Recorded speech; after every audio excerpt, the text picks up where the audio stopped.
Assalamualaikum warahmatullahi wabarakatuh. Halo, apa kabar mahasiswa sekalian? Semoga kalian selalu dalam keadaan sehat walafiat ya. Kali ini saya kembali akan memberikan materi untuk mata kuliah Studi Kelayakan Bisnis dan Kewirausahaan. Saya Santi Maudiarti kali ini akan memberikan materi mengenai UMKM. Apa itu UMKM? UMKM adalah kepanjangan dari usaha mikro, kecil, menengah. UMKM pada saat ini merupakan salah satu roda penggerak perekonomian di Indonesia. Ketika kita berbicara tentang bisnis dan ekonomi, apalagi tentang dunia usaha, terkadang kita dihadapkan pada satu istilah yang sangat berperan terhadap perekonomian, yaitu UMKM ini. Bahkan dari segi usaha pengelolaan, UMKM masih memiliki hubungan erat dengan perekonomian masyarakat dari berbagai lapisan, tetapi dalam bentuk usaha ekonomi yang non-koperasi. Di Indonesia sendiri, bidang usaha semacam ini pada tahun 2016 ke atas hingga saat ini justru mengalami peningkatan terus-menerus. Ini menjadi bukti bahwa masyarakat masih banyak berminat untuk menjalankan usaha UMKM ini dengan baik. Sementara dalam perspektif usaha, banyak pengamat yang menyamakan antara UMKM dengan UKM atau usaha kecil menengah. Perkembangan usaha mikro, kecil, dan menengah di Indonesia yang semakin meningkat setiap tahunnya memberikan angin segar bagi sektor perekonomian Indonesia. Maka kebangkitan ini sebenarnya sejalan dengan peran UMKM sebagai salah satu penopang perekonomian suatu negara, dan itu dilandasi oleh undang-undang yang ada yang dibuat oleh pemerintah.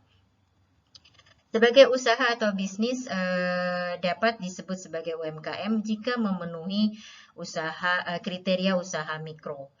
Menurut Peraturan Perundang-undangan Nomor 20 Tahun 2008, saya ulangi, menurut Peraturan Perundang-undangan Nomor 20 Tahun 2008, UMKM dibedakan berdasarkan masing-masing jenis usaha, yaitu usaha mikro, kecil, dan menengah. Lalu, apa pengertian secara menyeluruh dari pengertian UMKM tersebut? Mari kita simak. Pengertian UMKM dibedakan menjadi pengertian secara umum dan pengertian menurut para ahli. Berikut adalah pengertian UMKM secara umum, yaitu dikatakan bahwa UMKM adalah suatu usaha perniagaan yang pengelolaannya dilakukan oleh individu atau perorangan serta badan usaha dengan lingkup kecil yang lebih dikenal dengan istilah mikro.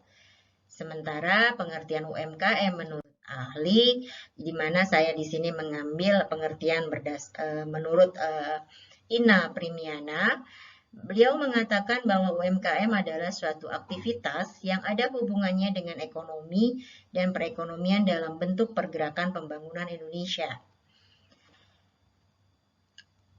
Mari kita simak materi selanjutnya.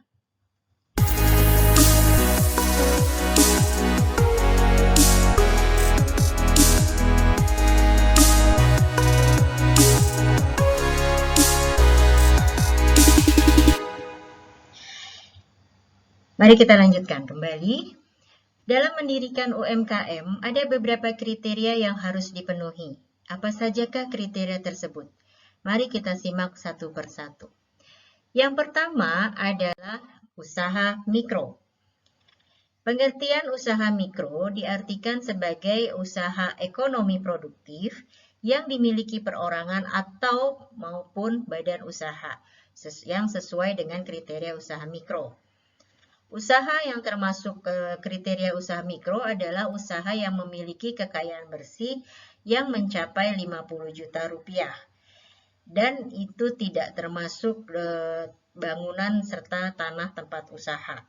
Jadi untuk dua hal tersebut tidak termasuk ke dalam kekayaan yang 50 juta rupiah tersebut. Hasil penjualan usaha mikro setiap tahunnya paling banyak adalah sekitar 300 juta rupiah. Itu pun biasanya tidak masuk dalam kalkulasi untuk usaha jenis kekayaan yang berupa bangunan maupun perusahaan yang menjadi tempat usaha, itu tidak dimasukkan ke dalam kalkulasi perhitungan hasil penjualan. Berikut selain hal tersebut, ada beberapa ciri dari usaha mikro. Kita simak ciri-ciri dari usaha mikro tersebut. Ciri-ciri dari usaha mikro, yang pertama adalah jenis barang yang dijual itu tidak selalu tetap atau sama. Itu bisa berubah kapanpun. Jadi tergantung urgensi atau tergantung dari keputusan dari pemilik usaha mikro tersebut. Biasanya mereka akan merubah produk atau jasa yang dijualnya, mereka mengikuti dari kondisi yang terjadi pada saat itu, gitu kan. Jadi, yang kedua, tempat usahanya juga tidak menetap. Maksudnya di sini artinya tempat usaha bisa berubah atau bisa berpindah tempatnya sewaktu-waktu. Ya. Jadi entah itu karena misalkan mereka merasa terlalu berat dengan biaya sewanya, ataupun misalnya mereka merasa bahwa tempat tersebut tidak strategis, maka biasanya para pengusaha mikro ini akan mencari tempat usaha yang menurut mereka lebih memberikan keuntungan buat mereka. Yang ketiga, mereka belum pernah melakukan dalam hal administrasi keuangan. Jadi biasanya pengusaha yang masih dalam klaster usaha mikro ini, mereka masih menggabungkan kekayaan keluarga dengan keuangan usaha. Jadi mereka menyatukan antara uang pribadi atau uang keluarga dengan keuangan usaha. Jadi mereka tidak bisa memisahkan mana hasil pure atau hasil murni dari keuntungan usaha, karena di dalamnya masih terdapat harta dari keluarga mereka sendiri gitu. Lalu yang selanjutnya, mereka tetap dapat berkembang meski negara mengalami krisis ekonomi, karena usahanya tidak terlalu besar dan tidak terlalu katakan kebanyakan mereka buka usaha yang memang banyak dibutuhkan oleh konsumen, maka usaha mereka kebanyakan tidak akan mengalami krisis ekonomi pada saat akan tetap berkembang pada saat negara mengalami krisis ekonomi. Lalu selanjutnya, tidak sensitif terhadap suku bunga, karena kebanyakan mereka tidak melakukan pinjaman terhadap perbankan. Jadi mau suku bunganya naik ataupun turun, mereka tidak berpengaruh terhadap produk atau jasa yang mereka jual. Nah, ini adalah beberapa contoh. Sebelum kita masuk ke ciri-ciri selanjutnya, ini ada beberapa contoh dari UMKM yang termasuk dalam kriteria usaha mikro, yaitu barbershop, toko atau warung kelontong, tambal ban, dan usaha warung nasi, serta usaha lain yang sejenisnya. Kembali kita bicara lagi kepada ciri-ciri usaha mikro. Ciri-ciri usaha mikro selanjutnya atau yang keenam, ini adalah pemilik usaha mikro biasanya mereka adalah pengusaha-pengusaha yang jujur, ulet dan juga mau untuk dibimbing apabila menerima pendekatan yang tepat. Lalu yang ketujuh, pengusaha mikro sulit untuk mendapatkan bantuan kredit dari perbankan, karena salah satunya tenaga kerja yang dimiliki tidak banyak, masih sekitar 1 sampai 5 orang saja, dan termasuk di dalamnya itu dari 1 sampai 5 orang itu termasuk di dalamnya adalah juga ada anggota keluarganya yang menjalankan usahanya. Lalu hal lain yang membuat mereka sulit untuk mendapatkan bantuan kredit dari perbankan adalah karena mereka tidak membuat semacam bisnis plan atau perencanaan bisnis yang dibuat dari mulai mereka mendirikan usaha, prosesnya, lalu sampai bagaimana nanti ke depannya, itu mereka tidak melakukan hal itu, sehingga perbankan tidak akan bisa melihat bagaimana prospek dari usaha mereka, sehingga pihak perbankan tidak berani memberikan pinjaman terhadap mereka. Yang selanjutnya adalah usahanya relatif kecil. Jadi seperti tadi sebelumnya saya sudah tayangkan beberapa contohnya, yaitu adalah kebanyakan pada warung-warung atau toko kelontong yang kecil-kecil atau mereka warung sayuran dan sebagainya. Oke, selanjutnya ciri-ciri yang selanjutnya adalah lokasi usaha itu biasanya berada di lingkungan rumah atau komplek ya. Jadi masih ada di lingkungan masyarakat sekitar gitu. Nah, yang ke-10 itu jarang untuk usaha mikro ini ciri-cirinya jarang terlibat dalam kegiatan atau aktivitas ekspor impor. Kalaupun ada, itu biasanya ada 1-2 yang memang yang berkaitan dengan usaha mikro yang berkaitan dengan kerajinan tangan Indonesia atau ciri khas yang merupakan ciri khas dari negara kita. Nah, tapi itu mereka kadang biasanya sulit untuk melakukan transaksinya tersebut. Dan yang terakhir adalah manajemen usaha juga masih dilakukan sendiri dengan cara sederhana. Jadi belum ada konsultan ataupun orang yang khusus membuat manajemen dari usaha mereka. Kriteria yang selanjutnya, yang kedua adalah usaha kecil. Usaha kecil juga merupakan kriteria dari sebuah badan usaha UMKM, yang mana usaha kecil ini merupakan satu usaha yang dikelola oleh personal, namun tidak tergolong sebagai badan usaha. Jadi untuk usaha kecil ini masih banyak orang yang tidak mempunyai izin untuk dijadikan sebagai badan usaha. Jadi masih sama seperti usaha mikro, masih dijalankan atau dikelola oleh personal.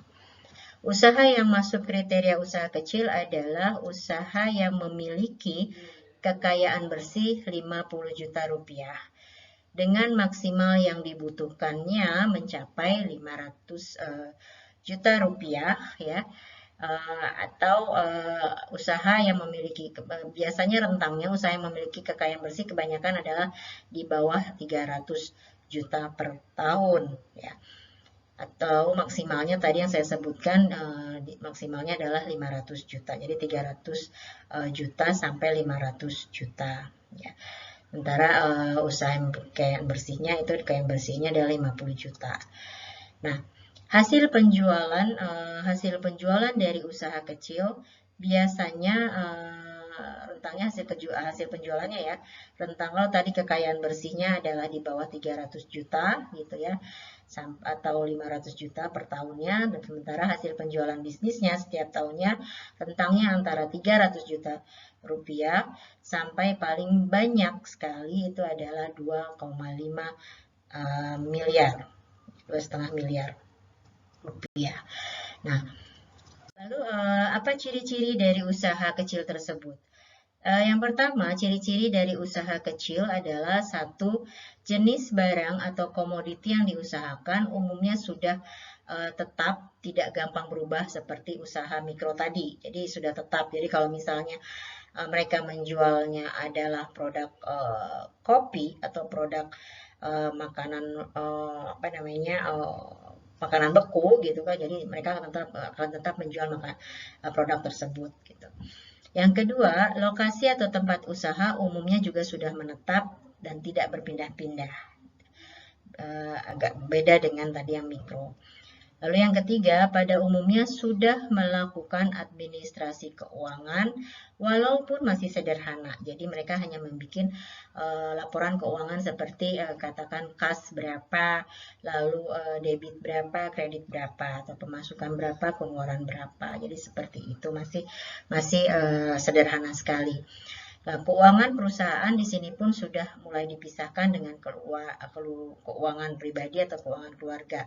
Jadi mereka sudah mencoba membuat satu neraca usaha walaupun itu sangat sederhana. Lalu ciri-ciri yang selanjutnya dari usaha kecil ini adalah mereka sudah ada yang memiliki izin usaha dan persyaratan legalitas lainnya termasuk di dalamnya NPWP. Jadi walaupun tadi ada yang saya katakan ada yang masih dikelola oleh personal, tapi biasanya mereka sudah mengurus legalitas seperti NPWP. Jadi rata-rata sudah mempunyai NPWP. Jadi walaupun dia katakan misalnya seperti pengusaha ATK, nah itu mereka sudah punya nota yang ada NPWP-nya. Jadi jika ada perusahaan yang mau bekerja sama dengan atau membeli produknya pada mereka, perusahaan akan mendapatkan NPWP-nya. Gitu. Nah, yang selanjutnya adalah sumber daya manusia atau pengusahanya sudah memiliki pengalaman dalam berwirausaha. Jadi mereka sebelum membuat satu usaha, mereka sudah punya sedikit banyak bagaimana sih cara berwirausaha. Gitu ya. Lalu yang selanjutnya, sebagian sudah akses ke perbankan dalam hal keperluan modal. Jadi mereka sudah mulai membuat satu bisnis plan sederhana, lalu mengajukan kredit ke perbankan. Jadi mereka sudah ada kerjasama dalam usaha kecil ini, sudah ada akses atau bekerja sama dalam kepada bidang perbankan. Gitu ya. Nah, yang ketujuh, sebagian belum dapat membuat manajemen usaha dengan baik seperti bisnis planning yang benar-benar bisnis planning. Kalau tadi pada saat mereka mengajukan kredit atau KUR ke perbankan, biasanya bisnis plan-nya itu adalah hanya deskripsi bahwa mereka usahanya apa, lalu modal berapa gitu kan, cuma lalu ke depannya seperti apa. Jadi tidak seperti bisnis plan yang benar-benar terstruktur di sini. Jadi, mereka belum dapat membuat manajemen tersebut dengan baik gitu kan. Nah, selanjutnya ini adalah beberapa contoh dari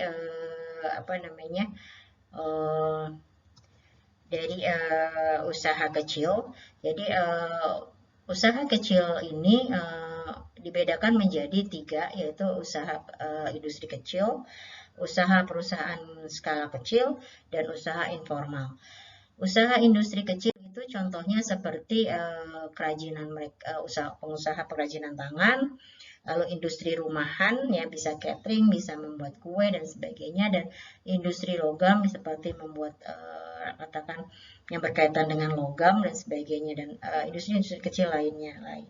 Lalu contoh dari yang kedua adalah contoh dari usaha kecil itu adalah perusahaan skala kecil seperti koperasi, itu masuk dalam kriteria usaha kecil. Lalu minimarket yang seperti Alfamart, Indomart, ya.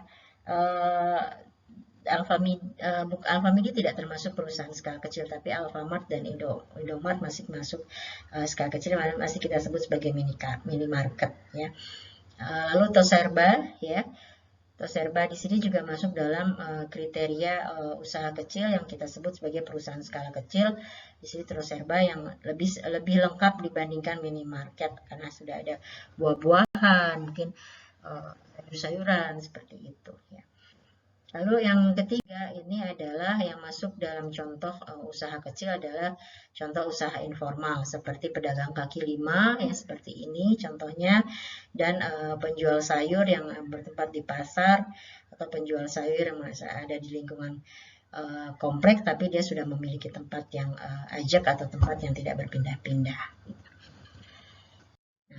Yang ketiga, kriteria yang UMKM yang ketiga adalah usaha menengah.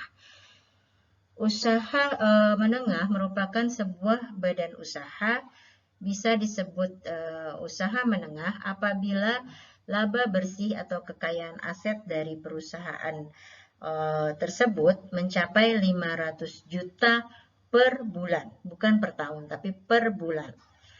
Namun sama dengan kriteria usaha yang lain, kekayaan seperti tanah dan bangunan sebagai tempat usaha di dalam jenis ini juga tidak dimasukkan dalam kalkulasi. Usaha menengah biasanya memiliki ciri-ciri manajemen yang sudah lebih modern serta melakukan sistem administrasi keuangan sekalipun dengan model yang sangat terbatas. Ya. Itu beberapa hal yang menyangkut dalam usaha menengah. Ya. Lalu bagaimana ciri-ciri usaha menengah? Ciri-ciri usaha menengah, satu, memiliki manajemen yang lebih baik dan modern dibanding usaha mikro dan usaha kecil. Yang kedua, mereka pengusahanya sudah mulai melakukan administrasi keuangan dengan sistem akuntansi. Jadi lebih baik lagi, lebih rapi lagi dibandingkan sistem administrasi keuangan yang dilakukan oleh pengusaha usaha kecil tadi yang sebelumnya saya terangkan. Yang ketiga, memberikan jaminan sosial untuk karyawannya. Jadi di sini pengusahanya sudah mulai memberikan jaminan sosial untuk karyawannya seperti BPJS, lalu asuransi lainnya. Jadi pada saat karyawannya mengalami sakit atau mengalami kecelakaan pada saat bekerja, itu sudah menjadi tanggungan dari perusahaan. Yang keempat, sudah memiliki legalitas atau perizinan. Jadi mereka sudah menjadikan usaha mereka menjadi satu badan usaha, sehingga mereka selain membuat legalitas seperti NPWP, mereka juga membuat legalitas, katakan mereka akan membuat menjadi CV, PT, dan itu sudah mereka buat legalitasnya. Nah, berikut adalah contoh-contoh dari usaha menengah. Contohnya adalah usaha peternakan, usaha pertanian, usaha perkebunan, usaha ekspedisi muatan laut, garmen yang dalam kualitas yang banyak ya, transportasi, usaha makanan yang lebih berkembang dibandingkan usaha mikro dan usaha kecil tadi. Lalu usaha minuman, usaha pertambangan, usaha elektronik, dan sebagainya. Berikut adalah klasifikasi UMKM. Kalau tadi kita sudah bicara mengenai kriteria UMKM, maka kali ini saya akan menceritakan bagaimana sih klasifikasi UMKM. Klasifikasi UMKM ini terdiri dari livelihood activities, micro enterprise atau sifat kewirausahaan, small dynamic enterprise, dan fast moving enterprise. Nah, kita bahas satu-satu untuk klasifikasi UMKM ini. Livelihood activities atau lapangan kerja baru dalam menjalankan UMKM ini tentunya akan menghasilkan suatu lapangan pekerjaan yang baru, jelas ya. Pada saat kita membuka satu usaha atau UMKM, maka lapangan kerja akan terbuka. Nah, lapangan pekerjaan baru ini memiliki manfaat yakni untuk mengurangi dampak pengangguran dan juga menambah penghasilan masyarakat yang belum mempunyai penghasilan atau pendapatan. Dan kedua, selanjutnya adalah micro enterprise atau sifat kewirausahaan. Dalam klasifikasi ini, sifat kewirausahaan tersebut penting. Kenapa? Supaya masyarakat tidak selamanya terpengaruh pada statement bahwa menjadi pegawai atau karyawan sepanjang hidupnya saja. Jadi mereka mencoba merubah statement atau paradigma atau budaya atau pola pikir mereka yang tadinya hanya ingin menjadi pegawai atau karyawan sepanjang hidupnya dan menjadi orang yang selalu digaji dan diperintah orang lain, itu diubah menjadi bagaimana sih atau mempunyai keinginan untuk menjadi seorang pengusaha. Nah, klasifikasi selanjutnya adalah small dynamic enterprise atau jiwa entrepreneurship ya. Setelah kita memiliki sifat kewirausahaan, langkah seterusnya itu diharapkan seseorang atau individu mampu memiliki jiwa entrepreneurship.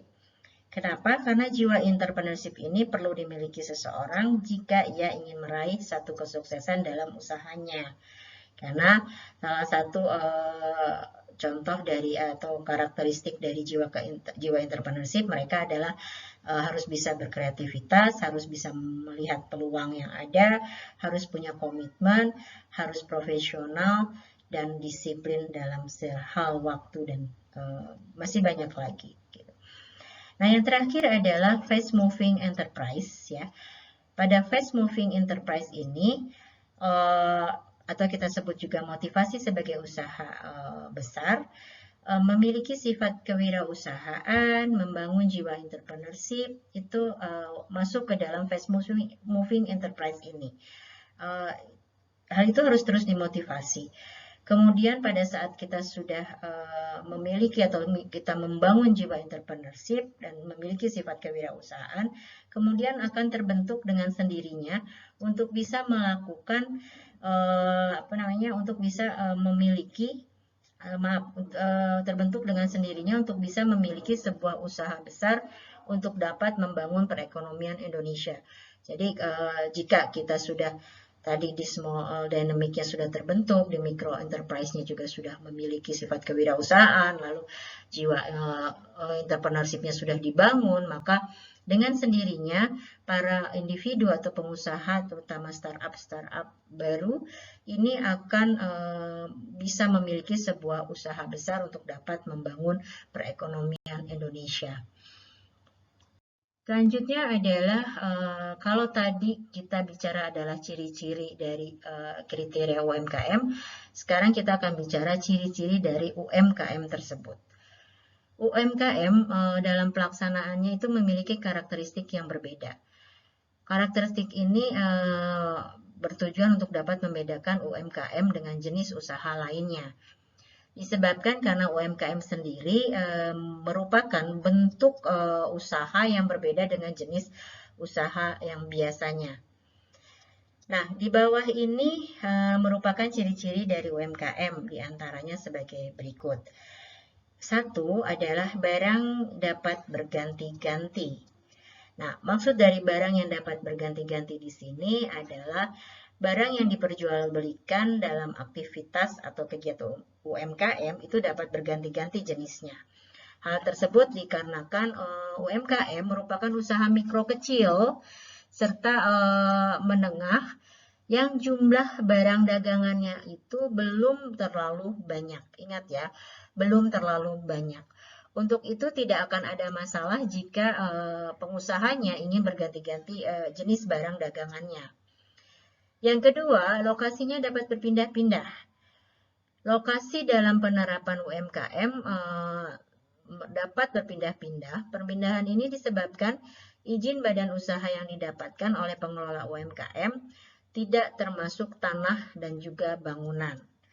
Maka seperti dikatakan, misalnya kalau kita ingin buka franchise seperti minimarket, Alfamart, itu biasanya Anda membayar franchise tersebut atau membayar kerjasama dengan franchisee itu tidak termasuk pembayaran untuk tanah atau juga bangunan. Mereka biasanya minta kita untuk mencari lokasi tanah atau tempat bangunan di luar dari kesepakatan tersebut. Maka di sini dengan lokasi yang dapat berpindah-pindah tersebut akan sangat memudahkan para pengusaha apabila ingin berpindah lokasi pekerjaan. Nah, ciri UMKM yang ketiga belum mempunyai administrasi organisasi. Dalam melaksanakan kegiatan atau aktivitas perdagangannya, suatu UMKM biasanya menjalankan bisnisnya itu tidak atas dasar administrasi organisasi. Hal tersebut disebabkan karena belum adanya pengaturan kebijakan dari badan usaha itu sendiri. Nah, berikut adalah ciri-ciri UMKM ya. Selanjutnya kita akan bicara mengenai jenis UMKM. Kalau tadi ada ciri-cirinya, lalu sekarang kita bicara jenis UMKM-nya. Apa saja sih jenis-jenis UMKM? Di sini ada 3 yang mahasiswa sekalian bisa lihat. Yang pertama adalah kuliner, fashion, dan agribisnis. Nah, di dalam jenis UMKM ini, di dalam pelaksanaannya, UMKM memiliki beberapa jenis yang tadi ada 3 jenis ini.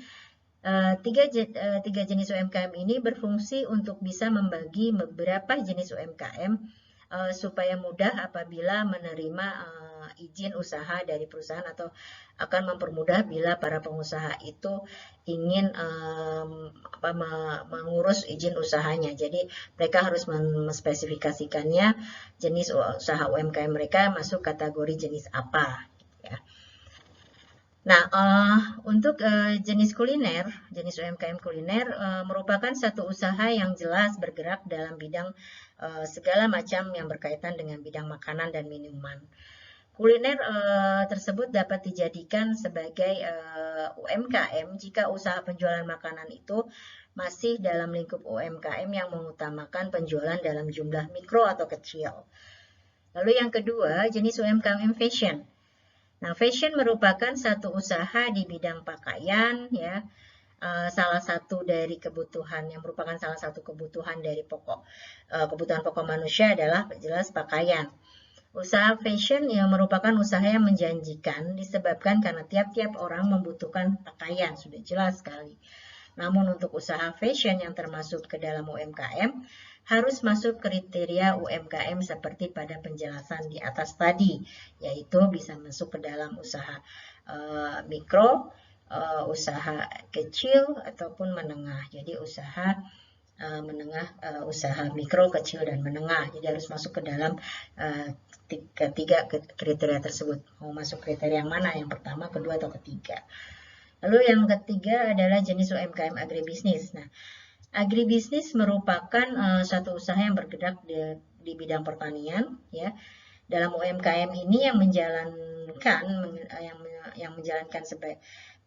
mengenai agribisnis ini umumnya menjual produk seperti pupuk, bibit tanaman, pestisida, serta lain-lain.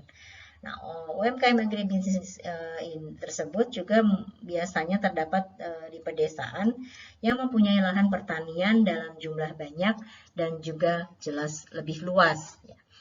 Berikut adalah yang jenis-jenis dari UMKM.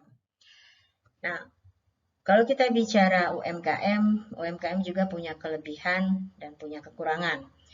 Kelebihan UMKM yang pertama adalah pemilik usaha bebas bertindak dan mengambil keputusan sendiri. Jadi, mereka langsung melakukan action dan mengambil keputusan tanpa ada campur tangan orang lain. Yang kedua, pemilik usaha terjun langsung dalam menjalankan usahanya. Jadi, mereka benar-benar mengkontrol usahanya dan bahkan membantu menjalankan usahanya langsung di tempat usaha mereka. Jadi kalau usahanya online berarti mereka juga turut memanage dari usaha online-nya tersebut. Ya. Yang ketiga, kelebihan UMKM biasanya usaha yang dijalankan sesuai dengan kebutuhan masyarakat. Jadi kebanyakan jenis-jenis barang yang dijual atau jasa yang dijual adalah jenis-jenis barang atau dagangan yang memang dibutuhkan banyak oleh masyarakat. Yang selanjutnya, yang keempat adalah kelebihan UMKM itu cepat berinovasi. Jadi usaha mikro, kecil, dan menengah memiliki kesempatan untuk membuat ide-ide baru dan unik. Makanya di sini agar mereka tidak kalah bersaing dengan para pesaingnya, mereka harus bisa atau harus mau melakukan inovasi yang berbeda dengan sistem operasional bisnis yang besar dan inovasi yang unik serta kreatif. Ya.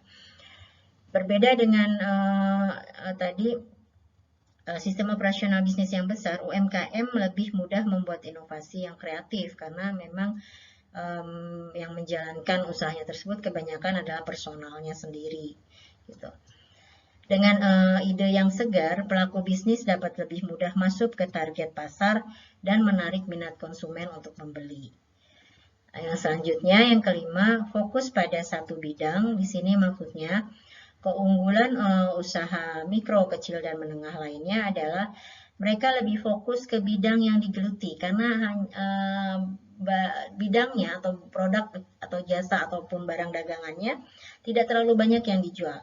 Mereka hanya fokus kalaupun misalnya lebih dari satu, mereka tidak akan lebih dari 5 jenis produk. Biasanya 1 atau 2 produk yang akan mereka jualan. Jadi mereka akan fokus pada satu bidang yang digeluti. Jika sedang berbisnis kuliner misalnya, maka para pemilik UMKM tadi, mereka akan fokus pada bisnis kulinernya saja. Misalnya sehingga keuntungan yang mereka dapat bisa memiliki banyak pelanggan dan yang jelas keuntungan dalam segi materi atau uang itu pun akan bisa lebih banyak kalau mereka bisa mengelolanya. Nah, yang terakhir itu mudah dimulai ya. Jadi kelebihan dari UMKM itu sangat mudah dimulai. Alasan utama banyak orang tidak memulai usaha adalah karena kurangnya kemauan dan modal. Ingat, tapi modal itu tidak selalu kita berbicara mengenai uang. Modal bisa juga dengan kita sebut sebagai modal jika kita hanya memiliki ide kreatif. Ya, jadi kalau kita punya ide kreatif itu bisa juga dijadikan sebagai modal untuk membuka satu usaha, di mana ide kreatif itu bisa kita jual terhadap atau kepada orang yang memiliki uang tapi mereka ingin membuka sesuatu atau ingin punya usaha tapi tidak tahu mau apa. Nah, itu bisa kita berpartner dengan mereka gitu ya. Padahal UMKM tetap bisa dengan mudah dimulainya ini, mudah dimulai, maka UMKM akan tetap bisa dimulai kapanpun kita mau ataupun kita punya kemauan yang kuat untuk mendirikan satu usaha. Karena siapapun Anda, saya, bahkan teman-teman mahasiswa sekalian bisa punya usaha UMKM. Meskipun yang tadi saya bilang tidak punya modal dalam bentuk uang, tapi kita punya modal dalam bentuk kreativitas, punya modal dalam bentuk ide. Itu ide dan kreativitas itu yang kita jual kepada orang-orang yang punya uang atau bahkan mau menghambur-hamburkan uang. Dalam arti mereka tidak tahu uang mereka yang banyak itu mau diapakan. Jadi kita bisa berpartner dengan mereka. Nah, itu adalah beberapa kelebihan dari UMKM. Kalau kita bicara kelebihan, pasti ada kekurangannya ya. Nah, berikut adalah kekurangan dari UMKM. UMKM sulit untuk dapat mengembangkan usahanya disebabkan karena jumlah modal yang dimiliki masih terbatas tadi, ya. Lalu yang kedua, sulit untuk bisa mendapatkan karyawan disebabkan karena jumlah gaji yang ditawarkan tidak terlalu besar, jadi masih banyak orang yang menolak. Ya. Lalu yang ketiga, biasanya lemah dalam spesialisasi. Maksudnya di sini pemilik usaha UMKM tidak berjualan barang tertentu dengan secara tetap. Jadi bisa ganti-ganti, kan tadi sebelumnya saya jelaskan bahwa masih banyak usaha UMKM ini yang barangnya bisa berganti-ganti. Jadi mereka dapat saja menjual barang lain di lain waktu. Berikut adalah kekurangan dari UMKM. Oke, baik. Selanjutnya berikut adalah peran UMKM terhadap perekonomian. Ada 4 peran UMKM atau kontribusi UMKM terhadap perekonomian Indonesia. Meliputi yang pertama adalah sarana pemetaan tingkat ekonomi rakyat kecil. Di sini maksudnya UMKM berperan dalam pemerataan tingkat perekonomian sebab bisa berada di berbagai tempat. UMKM bahkan bisa menjangkau daerah pelosok terpencil sehingga masyarakat tidak perlu lagi ke kota untuk memperoleh penghidupan yang layak. Yang kedua, sebagai sarana mengentaskan kemiskinan. Maksudnya di sini adalah perannya UMKM dapat mengentaskan masyarakat dari kemiskinan sebab angka penyerapan tenaga kerja di Indonesia terhitung sangat tinggi. Yang ketiga, sebagai sarana pemasukan devisa bagi negara. Sejatinya UMKM sangat banyak menyumbang devisa bagi negara sebab pasarnya tidak hanya menjangkau nasional saja tapi juga melainkan hingga ke luar negeri. Nah, yang keempat itu adalah perluasan kesempatan kerja dan penyerapan tenaga kerja. Ini berkaitan dengan poin yang kedua di atas yang telah saya terangkan di sini. Jadi, dengan kita membuka UMKM banyak, maka kita pun akan memberikan kesempatan kerja untuk masyarakat kita dan kita pun dapat mempekerjakan orang-orang yang memang butuh pekerjaan saat ini. Nah, selanjutnya ada beberapa permasalahan dalam UMKM. Ya. Permasalahan dalam UMKM yang pertama tadi kita bicara adalah modal usaha. Jadi modal usaha para pemilik UMKM itu masih belum banyak atau masih sedikit ya. Paling banyak mereka punya adalah 300 juta sampai 500 juta biasanya. Yang kedua, kurang tahu cara membesarkan bisnis karena mereka belum diberikan atau tidak, kebanyakan pemiliknya ini belum mengetahui cara berwirausaha yang benar, yang seharusnya dan apalagi yang profesional gitu. Jadi mereka belum menemukan strategi bagaimana sih cara membesarkan bisnis dengan cepat. Ingat ya, dengan cepat. Yang ketiga, kurangnya inovasi produk. Jadi masih banyak mereka masih hanya menjual produk atau dagangan tapi tidak diinovasikan dengan baik gitu. Tapi untuk sekarang itu mulai ada perubahan ya. Lalu yang selanjutnya, kesulitan dalam distribusi dan pemasaran karena tidak adanya SDM yang membantu para pemilik UMKM ini bagaimana mendistribusikan dan pemasaran. Jadi kalau jaringan mereka tidak kuat atau kenalan mereka tidak banyak, maka ini akan mengalami kesulitan. Lalu permasalahan berikutnya, belum memanfaatkan pemasaran online. Tapi untuk saat ini karena kondisi pandemik ini, mau tidak mau banyak pengusaha UMKM lari atau memanfaatkan aplikasi online tersebut untuk memasarkan produknya. Jadi permasalahan ini sudah mulai poin ini sudah mulai terkendali atau sudah mulai tidak menjadi masalah lagi. Lalu yang selanjutnya, tidak adanya branding. Biasanya produk-produk dagangan dari UMKM itu tidak ada brandingnya atau merek produknya, kebanyakan, tapi ada beberapa yang ada brandingnya atau merek produknya.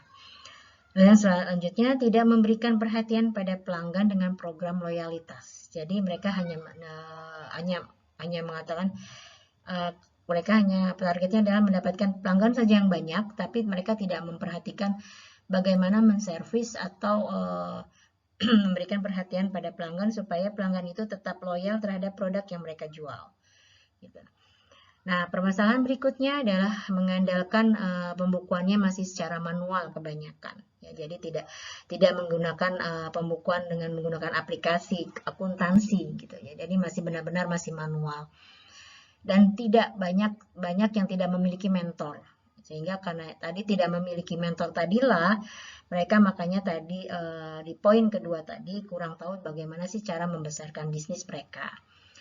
Nah, kebanyakan juga belum memiliki izin usaha resmi, kecuali mereka bergeraknya dalam kriteria usaha menengah tadi. Itu mereka sudah punya izin resmi kebanyakan.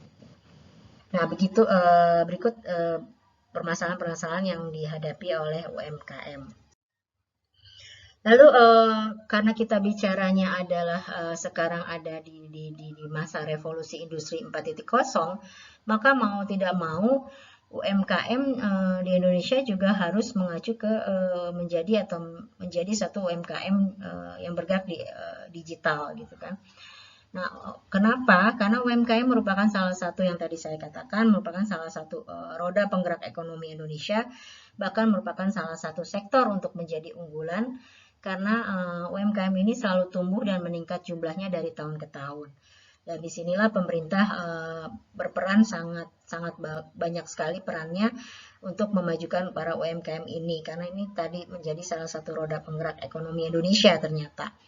Dan di masa perkembangan teknologi informasi yang pesat saat ini, upaya transformasi pada bentuk digital merupakan salah satu langkah yang dapat dilakukan oleh pemerintah untuk membangun para pelaku UMKM agar bisa beradaptasi dan tetap bertahan di masa saat ini, terutama di masa pandemi COVID-19 ini.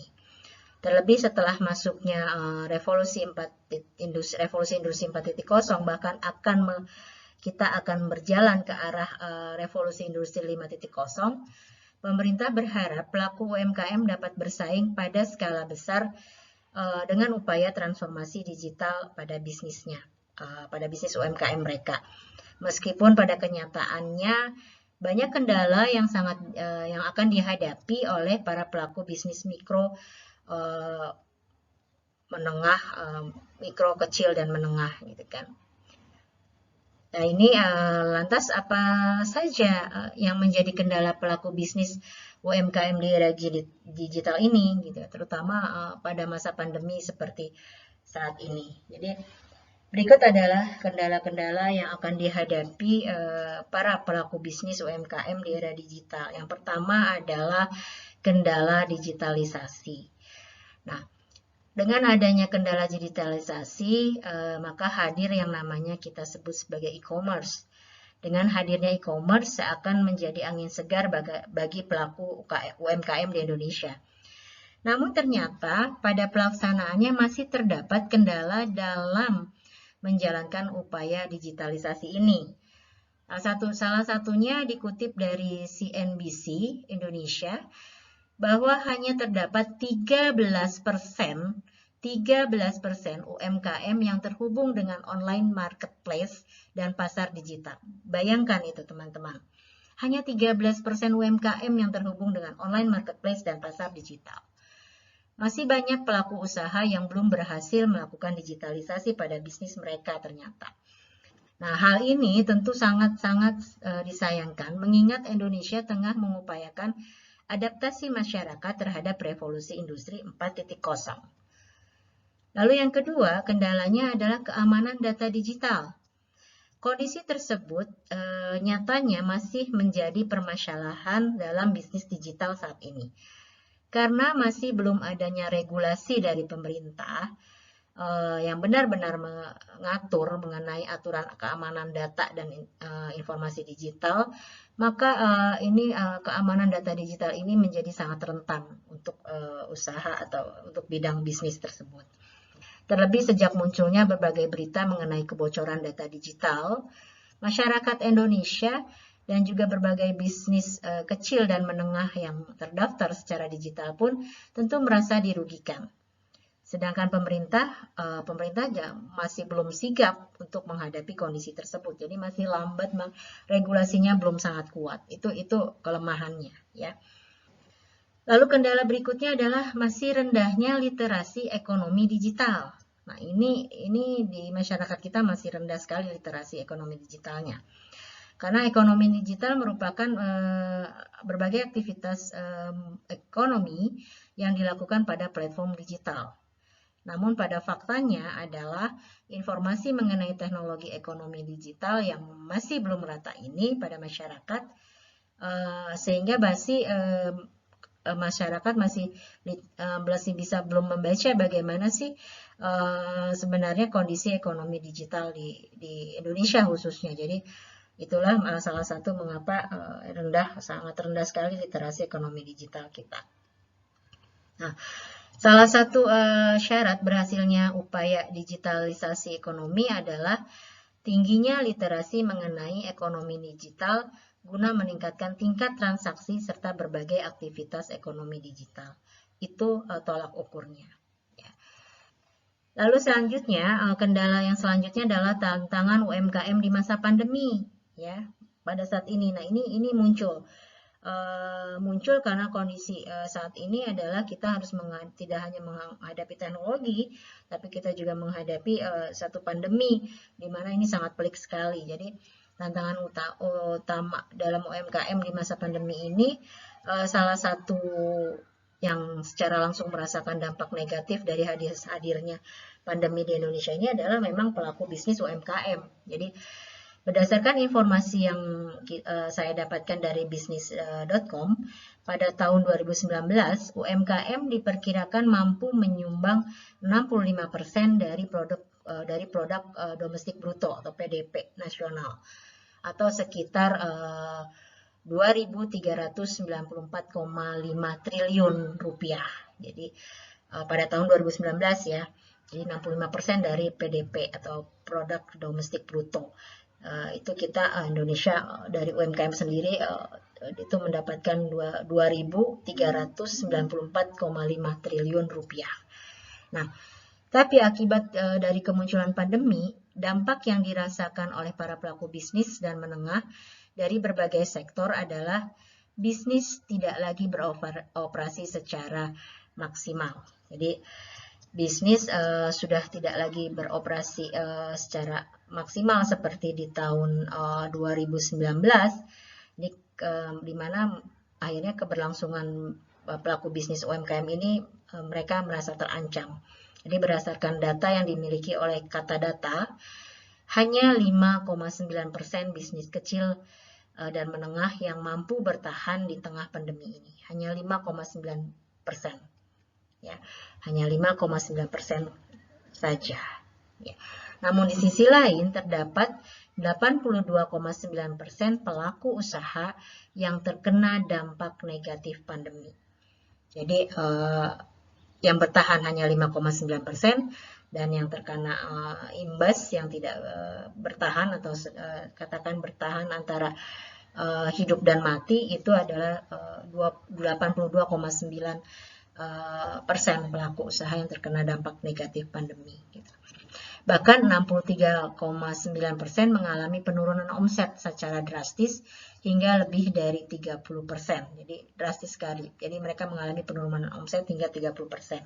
Nah, hal demikian tentu saja membuat para pelaku bisnis kecil dan menengah Indonesia semakin resah karena semakin lama pendapatan yang dihasilkan semakin menurun di masa pandemi ini. Pelaku bisnis dan kecil dan menengah tentu berharap adanya solusi yang datang dari pemerintah guna mengatasi berbagai kendala yang dihadapi karena dampak pandemi ini. Jadi seperti yang dilansir pada KPMG, pemerintah telah merencanakan beberapa upaya guna menyelamatkan nasib UMKM Indonesia di masa pandemi. Salah satunya adalah hadirnya program pemulihan ekonomi sebesar 150 triliun rupiah yang rencananya akan digelontorkan sebagai usaha perbaikan bagi debitur yang kesulitan membayar hutang mereka kepada bank atau hutang mereka kepada para distributor atau partner mereka yang mana mereka melakukan transaksi hutang piutang. Gitu. Nah, rencana bantuan pemerintah ini bisa berupa pengurangan bunga, perpanjangan jangka waktu kredit, hingga mengubah hutang menjadi saham perusahaan. Namun sayangnya ternyata pemberian pinjaman itu nyatanya masih belum tepat sasaran. Jadi masih banyak sekali UMKM yang belum terdaftar maupun paham akan mekanisme peminjaman tersebut. Jadi itu kendalanya karena tadi masih banyak pelaku bisnis kita yang memang masih kesulitan terhadap literasi ekonomi digital ini sehingga hal itu makanya terjadi. Dan jadi begitu adalah beberapa kendala UMKM atau pelaku bisnis UMKM di Indonesia di era digital. Yang selanjutnya yang kelima, kendala selanjutnya adalah peran chatbot untuk UMKM. Ini masih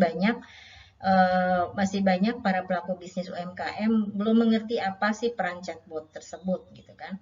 Sementara peran chatbot dalam memperjuangkan UMKM dalam bisnis UMKM ini merupakan upaya transformasi digital yang perlu dilakukan oleh para pelaku UMKM dalam kondisi pandemi ini khususnya ya.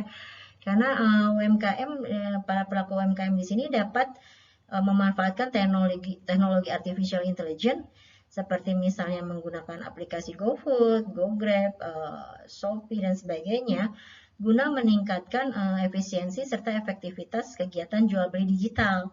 Terlebih di masa pandemi seperti sekarang ini yang tadi saya bilang ya. Jadi salah satu upaya yang diterapkan yaitu dengan memanfaatkan layanan chatbot sebenarnya gitu.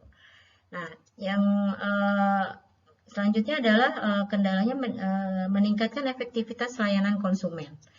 Nah, kalau kita tadi bicara dari chatbot tentu saja mampu berperan dalam memudahkan proses transaksi maupun mengundang konsumen baru. Sehingga para pelaku bisnis tidak perlu lagi repot untuk merespon dan memberikan layanan kepada konsumen satu persatu. Bahkan pelaku bisnis UMKM pun tidak perlu lagi memiliki tempat untuk usahanya. Mereka dapat melakukannya di rumah mereka sendiri atau dengan cara online services gitu. Nah, yang konsumen pada poin ke-6 ini konsumen jadi tidak perlu ragu untuk menghubungi bisnis. Nah, yang selanjutnya yang selanjutnya kendala UMKM di Indonesia di era digital, mereka belum dapat mengakses 24 jam per 7 hari. Jadi 24 per 7 ini adalah 24 jam 7 hari, 24 hour 7 days. Jadi nah, untuk saat ini para pelaku bisnis UMKM harus bisa dapat mengakses atau menjual barang atau memasarkan barang dagangan mereka yang dapat diakses 24 per 7. Jadi konsumen tidak perlu ragu lagi untuk menghubungi bisnis Anda sebagai penjual pada jam-jam tertentu. Jadi contoh kita misalnya kan saya saja misalnya ingin memesan satu produk di Shopee atau di Tokopedia, itu bisa jam berapa saja saya mau. Bahkan saya pernah melakukannya di jam 10 malam gitu karena ada urgensi produk yang harus saya pesan dan itu harus saya minta secepatnya dikirim gitu dan itu bisa dilakukan seperti itu. Ya, jadi konsumen juga di sini akan lebih nyaman ya, dan dapat mudah mencari informasi mengenai produk ataupun melakukan transaksi belanja kapanpun. Jadi diharapkan pelaku bisnis UMKM ini sudah mulai dapat mengakses masarannya 24/7 atau 24 hours 7 days ya. Nah, yang selanjutnya mudah untuk digunakan. Maksudnya mudah untuk digunakan di sini pelaku UMKM tentu dapat dengan mudah membangun percakapan. Jika tadi para pelaku UMKM kan diharapkan harus mulai berperan dalam chatbot. Jadi akan mudah untuk digunakan jika pelaku UMKM membangun percakapan chatbot untuk bisnis tanpa perlu memahami coding. Jadi ada beberapa aplikasi dalam chatbot ini yang mereka tidak bisa melakukan percakapan dengan kliennya atau konsumennya tanpa mereka perlu memahami coding, karena aplikasinya itu sudah dibuat sedemikian rupa sehingga para pelaku bisnis UMKM akan lebih nyaman gitu. Nah, berikut adalah beberapa pengetahuan mengenai UMKM di Indonesia di era digital. Oke, demikianlah paparan mahasiswa sekalian, paparan mengenai materi UMKM di Indonesia. Nah, untuk mengetahui potret dan tantangan UMKM di Indonesia, silakan Anda baca artikel di link berikut ini, yaitu di kompaspedia.kompas.id, dan semoga Anda dapat memahami materi yang saya sampaikan tadi. Dan jika ada pertanyaan, silakan layangan ke WhatsApp group yang telah ada. Sampai bertemu kembali dalam materi yang lainnya. Jangan lupa selalu prokes 5M dan sehat selalu untuk Anda semua. Semangat selalu.